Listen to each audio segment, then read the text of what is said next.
I am looking for sponsors for the Covert Narcissism podcast. I don't know if you've heard some of the other podcasts where you get a discount code for the sponsors that they use. So I want to do that here. So what products are you already using that you want a discount on? I can be an affiliate for you. Or what products do you want to try? I don't want to do this with just random stuff. I want to hear from you. My email address is Renee, RENEE, at cnglifecoaching.com. Those letters are CNG, as in Covert Narcissism Group. Welcome to the Covert Narcissism Podcast. I'm your host, Renee Swanson. Our patron program is our biggest contributor to offset the expenses of this podcast. Thank you so much to everyone who has chosen to donate. It keeps us pushing forward on this mission. I appreciate it more than you know. To become a patron member, if you're not one yet, click the link in the bio, and I am incredibly grateful for your support. Welcome to the Covert Narcissism Podcast. I'm Renee Swanson, your host, and thank you so much for being here today and joining us. I have a really special guest here today, and I'm thrilled to introduce her.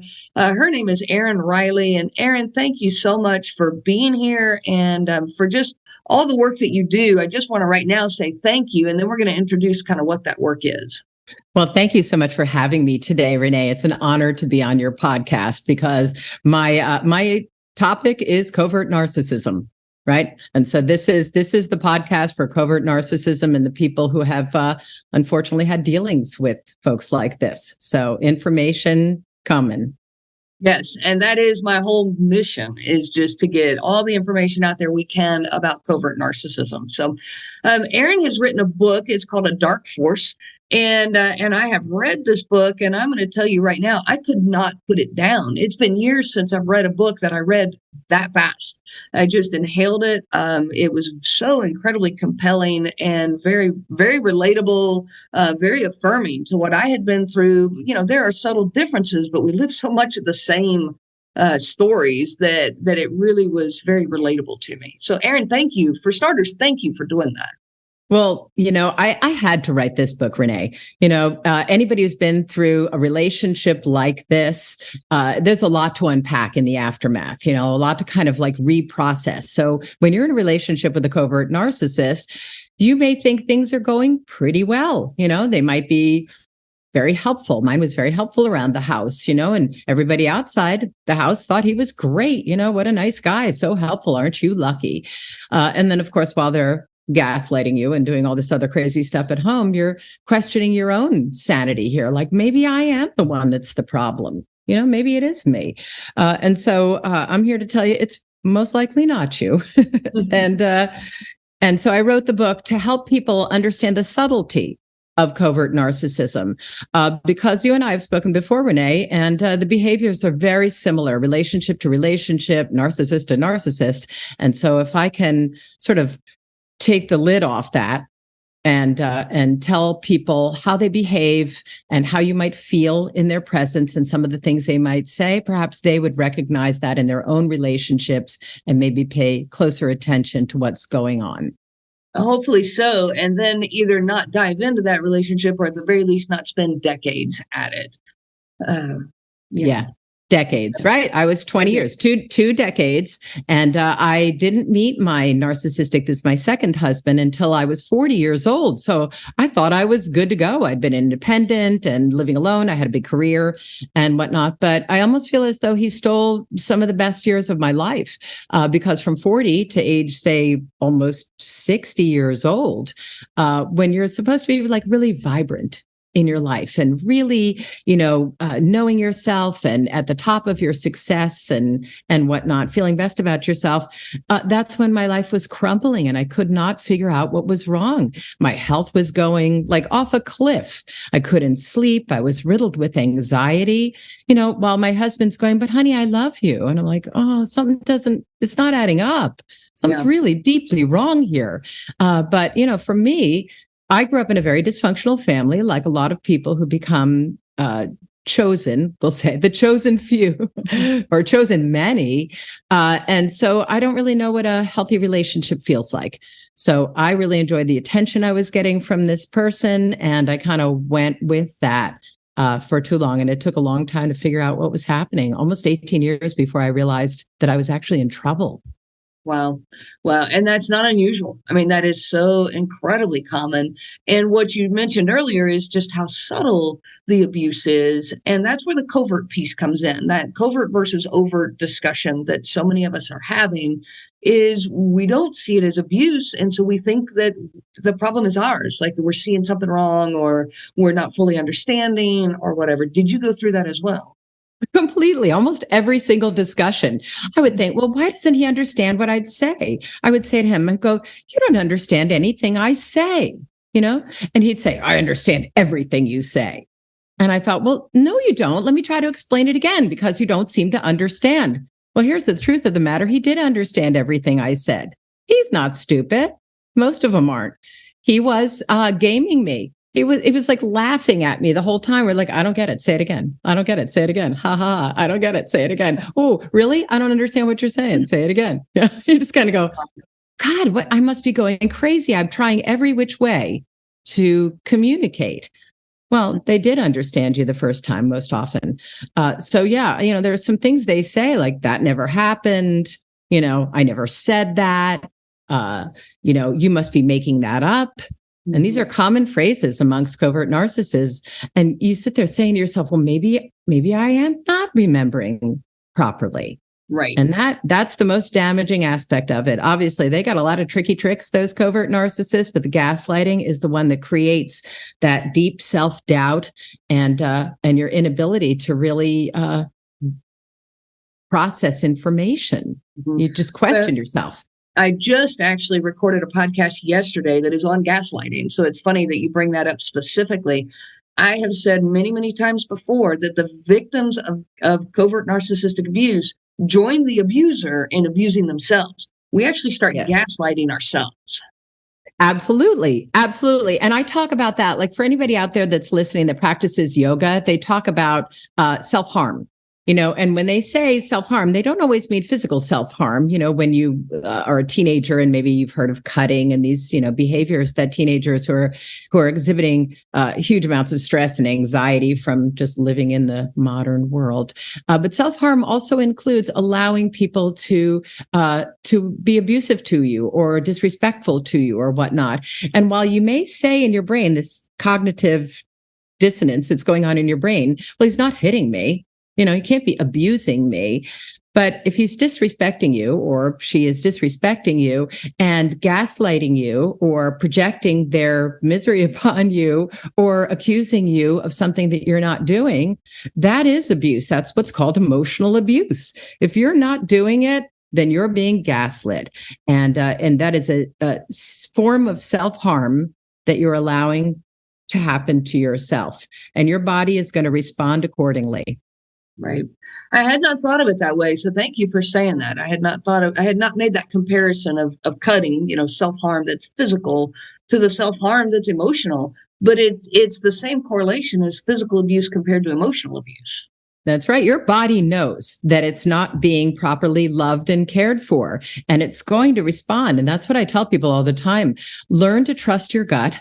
And put yourself first and love yourself first. Now, that doesn't mean put yourself first like a narcissist at the expense of others. It means slow down a second and check in with yourself. And how do you feel about something? So if something happens, whether your partner says something to you that doesn't really add up, or it feels mean, or maybe a little passive aggressive, or something that's just doesn't sit right with you, slow down.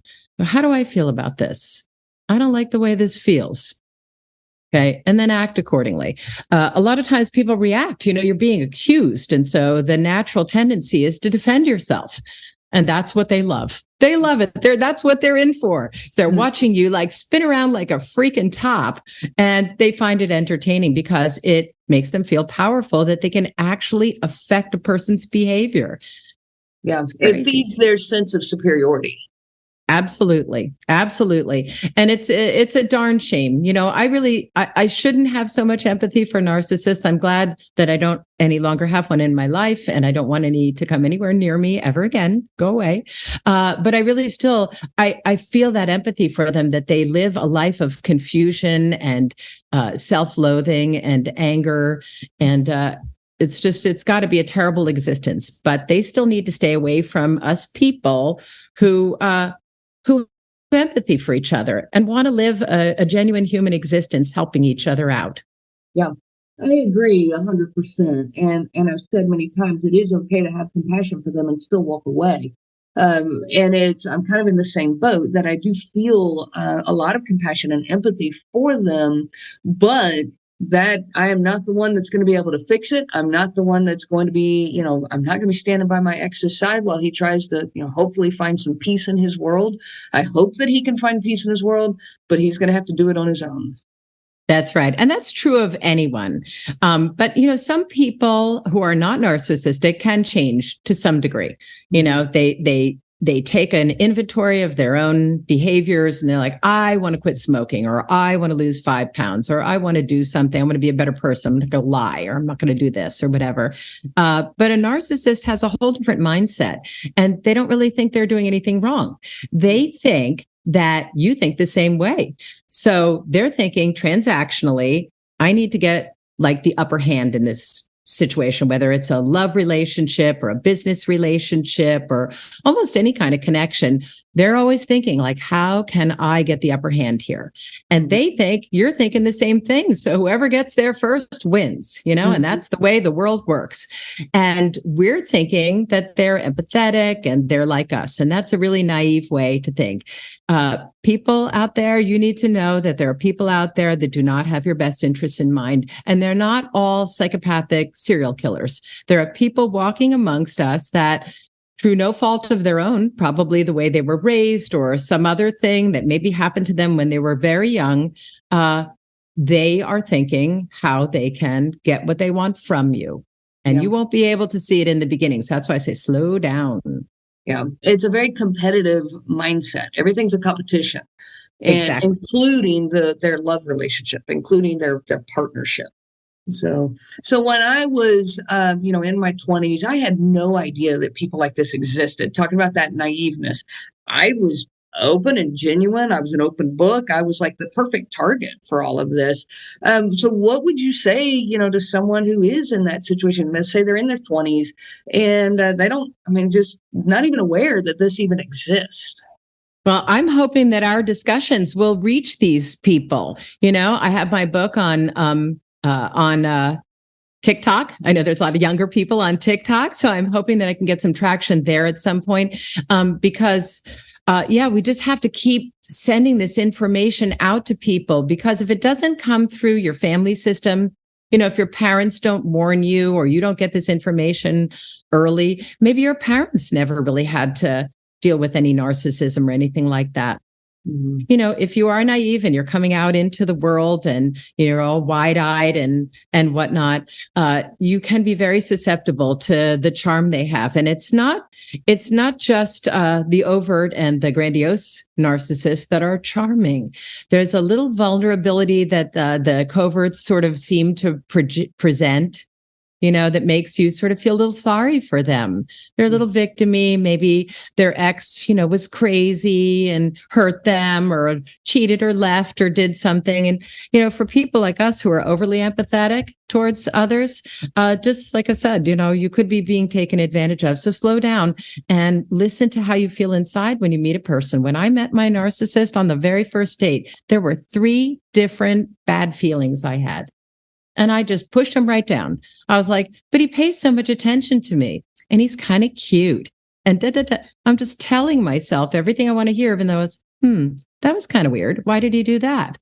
Right? If kind of weird comes into your thought, really slow down or maybe walk the other direction, because your body has its own internal compass, its own radar system that's built specifically for you, right? Use it, pay attention to it. It's there to keep you safe. Yeah, 100%. And there's a when you mentioned TikTok, I'm actually now all over TikTok as well. And so I'm really pleased. That's a growing audience for me. Yeah, I've actually seen some of your little podcast excerpts on TikTok.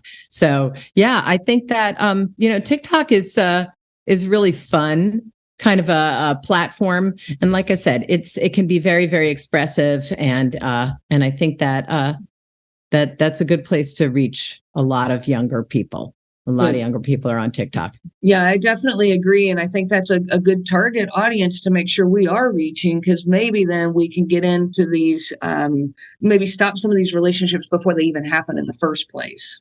Well, that's certainly my goal. My goal is to get this information to people so they never, if they meet a narcissist, they see one coming and they just turn and walk the other direction. Because like I said, have your own lives, narcissists, but keep them away from us. So I have a little list. I'm sure everybody listening who has met a narcissist knows, some of the behaviors to look for. But if you wouldn't mind, I have my little list of things that I like to read. So let me just run down a few little things. I was actually just about to ask that, is what kind of warning signs would you identify? All right. So I'm just going to do a little rundown list here. So if you meet somebody early on in dating, whether that's online, like the Tinder swindler or somebody like that, and they are rushing intimacy, physical intimacy or emotional intimacy and commitment, maybe moving in together or being exclusive, calling you their soulmate, what they call now future faking of we're going to have the best life. And right away, that's a real warning signal. People generally take a little more time to decide whether or not they feel strongly about a person. And a narcissist is targeting, and they can smell you coming, basically. If they're listening to you, paying attention to everything you say, but not sharing or divulging any information about themselves, pay attention to that. You might like the attention like I did, but if they're not talking about themselves, or if they're giving avoidant responses, like, oh yeah, I'll tell you about that later. Oh yeah, that's not that important. Probably pretty secretive, and they're probably hiding something. So if people are not forthcoming when you ask a question of them, I would be wary of that. If in any way they feel entitled, arrogant, or smug toward others, or if they badmouth your friends or family, or even their own family members, pay attention to stuff like that. My husband used to say, it's tough being in the top 2%, surrounded by the lower 98. And I used to think that was a joke, but it wasn't. It wasn't a joke, right? All right. So blame shifting. If you're in kind of a discussion with somebody and they turn it back on you to change the topic on you, and you're like, whoa, we were just talking about what I was talking about, and now we're talking about something else. That's a tactic they use. Passive aggressiveness, little underhanded kind of comments toward you. They are hypersensitive to criticism. So anything you could possibly say, like, oh, do you think you should have done that? Or would you mind closing the door? You're going to be punished for it. Punishing is a big thing with narcissists. And you may not realize you're being punished because they might be smiling at you while they're doing it. Right? That is really very true. Very creepy, very controlling. And then, of course, like we already spoke about, gaslighting. If anybody tries to deny your version of reality, get away. Get away. You know what happened to you. You do, right? You do. So that's just every single time. If somebody gaslights you, just walk away, because that is a real trick. So those are some of the things. Any one of those items should be cause for a pause, right? Pause and slow down. But most narcissists possess all of these qualities. Yeah, very true. And with, like, I know in my situation, we moved way too fast in the relationship. We were 4 months of dating, then we were engaged. 4 months we were engaged, and we were married. And I was older. I was 26 as opposed to 20, which to me at that time I thought, I'm older. I know what I want. I'm independent. I've got my excuse me. I've got my perspective good. And so I really just kind of put all my guard down and went all in. And some people I know in narcissistic relationships are like that, but I have others who they say, well, I've known him since I was in high school, and we've known each other for 8 years before we got married. So there does seem to be a pretty big spectrum there. Well, I actually was with mine 5 years before I married him. So that was a long time. And we moved in after about 1.5 years of dating. I can tell you, if they are goal oriented, if they see something they want, they can keep that mask up for a very long time, 5 years, 8 years, 18 years for me before I really saw the devil underneath my husband. And I had seen little glimpses of it. There were times when he dissociated in an argument where his eyes rolled back in his head and he was like shaking and angry. And he was obviously going back to wherever this horrible psychological narcissistic injury happened to him. I believe that my husband was emotionally 15 years old. And they run the gamut. They can be, 18, 5, whenever something terrible has happened to them. But mine turned into a teenager, like a sort of a large toddler. But it was only a few times, maybe I think 4 times in 20 years that I saw him do that. And that's not enough for me to say, he's scary and that's a problem. I would sort of be able to make excuses for it and rationalize. And that's a real strong skill that I have. And I wish I didn't. I wish I didn't have that rationalization skill. I understand that. Yeah. Trying to unlearn that one, unlearn the rationalization skill. Yeah. That's a skill that gets us into trouble a lot. Yes. And I think it comes from our desire to give someone the benefit of the doubt. And I want to be able to give people the benefit of the doubt, but unfortunately, that's easily manipulated. Yes, absolutely. Like I said, it's naive to think everyone thinks like you empathetically. The information just needs to be communicated and sent out there into the world, that it's not just everyone is a wonderful, nice human being doing their best, and then there's serial killers. Right. There's a whole spectrum of people with different sets of behaviors and goals and ways of getting their needs met. And, without going too deep into it, because I know you go into this all the time on your podcast and in your discussions, but most of this, they think, relates back to early caregiving. Mm-hmm. So if you're a little baby and you cry and nobody comes to feed you, right, or diaper you or hug you, the things you need as a baby, you have to develop other methods to get your needs met. And they may be somewhat coercive, because it should just be that you cry and mommy or daddy or grandma comes and gives you, your food. So you can't change this behavior. It's so ingrained in a person. This is how they get their needs met. And it's unfortunate that people have to live with this affliction. And I call it an affliction to some degree of having narcissism. But narcissism exists on a spectrum like autism. Some people have narcissistic traits, and other people are truly at a disordered level of thinking and are quite dangerous to those of us who are, just empathetic and easily sucked in. Or to some degree codependent. If you're overly empathetic, or if you're a little bit of a people pleaser, or you want to make peace, you really are potentially very vulnerable to people like this. And so just, don't change who you are. Don't change who you are. Just get smart, and check in with your gut. I say that all the time. Don't override your intuition. Your brain is a very tricky thing up there. It'll tell you whatever it thinks you need to hear to survive. Yep. Yeah. And that's where all the cognitive dissonance comes in. So, Erin, thank you so much for being here and for being on this podcast, and for the book that you've released and the work that you are doing to help our world. Thank you so much, Renee. It takes a village, of all of us who have been through this. Not everybody gets out of this in a healthy, positive way. Some people are trapped in these relationships financially or for health reasons and whatnot. So for those of us who are able to escape and get out, I love this strong community of people who are out there trying to communicate this information to other people so we can help other people avoid these pitfalls of relationships that take away many years or decades of your life. Yeah, very true and very well said. So, Erin, thank you again, for being here.